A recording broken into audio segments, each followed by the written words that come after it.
साथियों नमस्कार, मैं महेंद्र सिंह लोधी, ओबीसी महासभा राष्ट्रीय कोर कमेटी सदस्य। जैसा कि आप सभी को अवगत कराना चाहता हूं कि कल 20 मार्च को वीरांगना शहीद रानी अवंतीबाई लोधी जी का बलिदान दिवस है और पूरे देश में धूमधाम के साथ बलिदान दिवस मनाया जाता है। इस बार ओबीसी महासभा एवं तमाम संगठन सभी मिलकर जगह जगह वीरांगना शहीद रानी अवंतीबाई लोधी जी का बलिदान दिवस मना रहे हैं। मैं नेशनल दस्तक के माध्यम से, आदरणीय शंभू जी के माध्यम से पूरे देश को वीरांगना रानी अवंतीबाई जी के बारे में बताना चाहता हूं।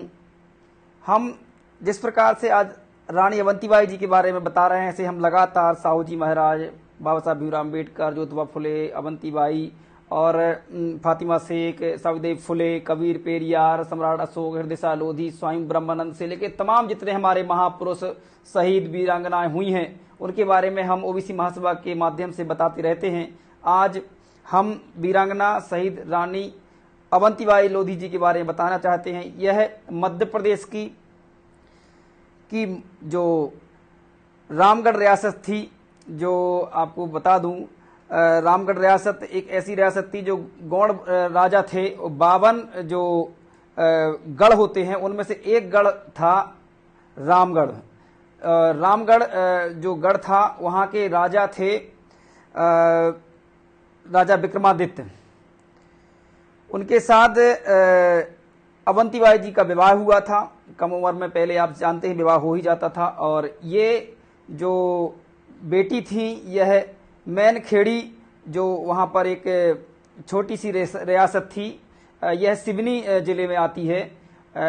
इनके पिताजी का नाम जुझार सिंह लोधी था और ये वहाँ के मालगुजार, जो पहले के हिसाब से कहलाता था, मालगुजार इनको बोलते थे। तो यह बेटी पहले से ही, छोटे से ही घुड़सवारी करना, तलवारबाजी करना और गलत को सहन नहीं करना जैसी इनमें पहले से ही ये दिख रहा था, जो बताया गया है, जो किताबें लिखी गई उनमें। तो तमाम इस प्रकार की चीज़ें अवंतीबाई जी में थीं और इसी को देखते हुए जगह जगह माना उनके चर्चे थे। छोटे में ही, काफ़ी कम उम्र की होने के बाद भी, बहुत चर्चे होने के बाद इनकी शादी विक्रमादित्य जो राजा थे रामगढ़ के, उनके बेटे विक्रमादित्य के साथ हुई। जो राजा वहाँ के थे, उनकी जो वहाँ की रियासत थी वो 1817 से 51 तक वहाँ पे वह राजा रहे हैं। लक्ष्मण सिंह लोधी जो राजा थे और उनके पुत्र थे विक्रमादित्य। तो उनके साथ इनकी शादी हुई थी और जब उनका देहांत हो जाता है राजा का, लक्ष्मण सिंह जी का, तो इसके बाद विक्रमादित्य जी को राजगद्दी दी जाती है। लेकिन विक्रमादित्य कुछ ही सालों में उनकी मृत्यु हो जाती है। इसके बाद आप जानते हैं कि अंग्रेजों का शासन था और आप सभी जानते हैं कि अंग्रेज का जो नियम था कि कोई भी राजा है अगर उस गोद नहीं ले सकता है किसी को भी। इसलिए अवंतीबाई जी को ये चीज अच्छी नहीं लगी। लॉर्ड, उसमें जो वहाँ का जो उसको बोलते हैं लॉर्ड डलहौजी जनरल थे, गवर्नर, और उनका साम्राज्यवाद जो चलता था उस समय, साम्राज्यवाद, उसको लेके वो लगातार ही काम करते थे। तो जहां जहां भी मतलब ऐसी कंडीशन होती थी कि राजा खत्म हो जाते थे, वहां वहां अंग्रेज अपने दायरे में उस विरासत को, उस राज्य शासन को ले लेते थे। तो इसलिए यह बात अवंतीबाई लोधी जी को सही नहीं लगी और उन्होंने विद्रोह कर दिया। डलहौजी ने क्या किया कि वहां पर तहसीलदार स्थापित कर दिया और उनकी मतलब कर्मचारी लगा दिए। लेकिन जब अवंतीबाई को लगा कि हम ये गुलामी सहन नहीं करेंगे, तो उन्होंने जगह जगह ये बात की कि हम गुलामी नहीं सहना चाहते हैं और उन्होंने विद्रोह शुरू कर दिया।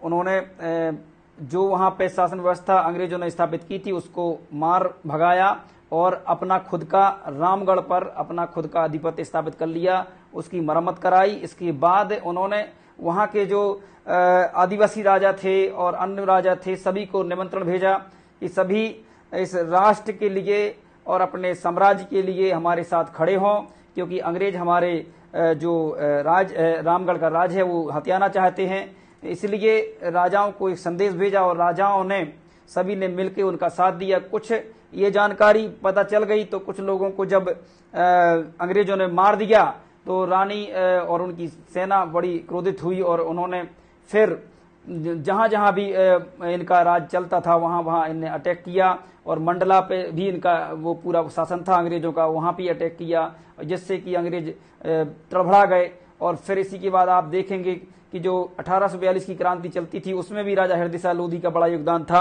1857 की क्रांति में चाहे किशोर सिंह लोधी हो, ये इन सब का बड़ा योगदान रहा है। और अवंतीबाई ने जिस तरीके से लड़ाई लड़ी वहां पे, और आप सबको बताना चाहूंगा कि रीवा के राजा वघेल जो थे उन्होंने गद्दारी की और अंग्रेजों का साथ दिया और अवंतीबाई जी जो हैं उनको चारों तरफ से घेर के कई दिनों तक लड़ाई चलती रही और वीरगति को प्राप्त हुई। खुद को उन्होंने कटार मारी थी इसलिए क्योंकि जो महाकौशल है यहाँ पे आपने रानी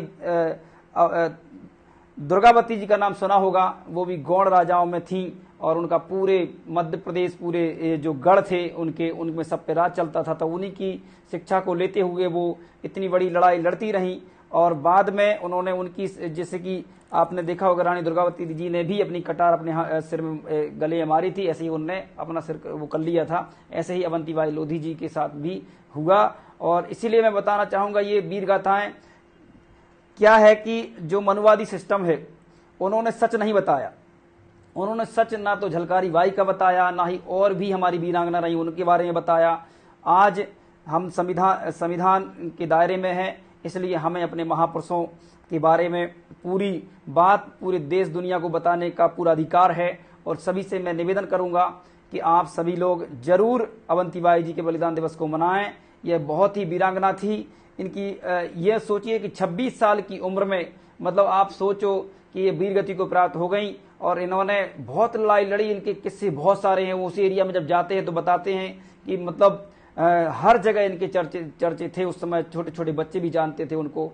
तो आप सभी लोग इस वीडियो के माध्यम से रानी अवंतीबाई जी के बारे में जरूर बताने का प्रयास करें। बहुत ही क्रांतिकारी थी। धन्यवाद। जय अवंती, जय भीम, जय जोहार, जय भारत। धन्यवाद। नेशनल दस्तक की आपसे गुजारिश है कि अगर इसको बचाना चाहते हैं तो नेशनल दस्तक को सब्सक्राइब करने के लिए रेड कलर के सब्सक्राइब बटन को दबाएं, फिर बेल आइकन की घंटी दबाएं। नेशनल दस्तक को बचाने के लिए बहुत जरूरी है कि हर खबर को शेयर करें, लाइक करें, कमेंट जरूर करें।